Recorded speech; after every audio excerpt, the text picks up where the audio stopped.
Santa Clara, California. The one sure thing about the NFL draft is that nothing is for sure. Which is why, as the San Francisco 49ers have prepared for Thursday night's first round, they've devoted plenty of time and effort to go through every possible scenario. As it stands, the easiest path to a pick for the Niners appears to include waiting for the Arizona Cardinals to draft Oklahoma quarterback Kyler Murray and then simply turning in a card that has Ohio State defensive end Nick Bosa's name on it. No fuss, no hassle, and the 49ers would have the edge rusher they covet. But what if the Cardinals throw a curveball and pass on Murray? What if Arizona decides to pair Bosa with Chandler Jones in an effort to create its own dominant pass-rushing duo?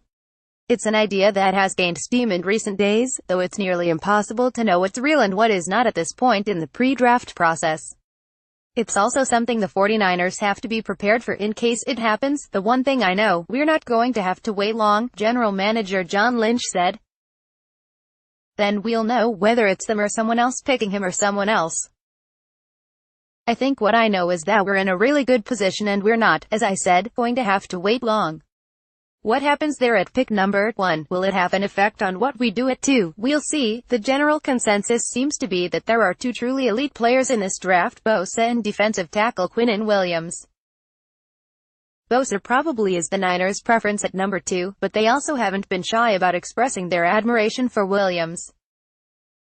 However, if Murray makes it past the first pick, it stands to reason that teams could be looking to move up for the electric quarterback. Though the Niners would be open to a significant trade offer anyway, it's reasonable to think that only a top quarterback could potentially fetch what San Francisco would consider worthy of moving off the no.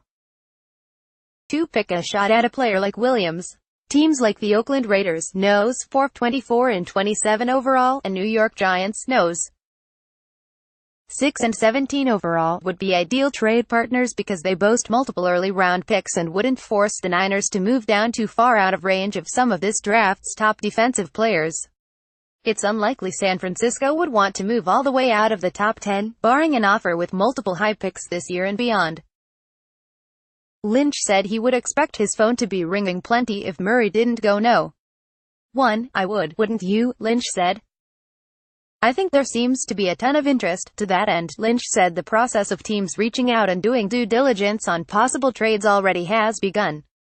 That way, if the Cardinals pass on Murray, potential parameters for a deal already have been discussed. We'll listen, but we'll also be prepared if we like someone there enough that if we don't get something incredibly special, we'll just sit there right there and take a player we think can really impact us in a positive way, Lynch said. And what if the 49ers can't get that incredibly special trade offer? Well, they could simply draft Williams and be more than happy to do so. Yes, the Niners already have defensive tackle DeForest Buckner, but Williams has plenty of experience playing nose tackle and has the versatility to align anywhere on the interior. Lynch says he believes Williams is special enough to produce no matter where he lines up. The season he had may have been as good of a college football season that I've ever seen, Lynch said. He was just dominant.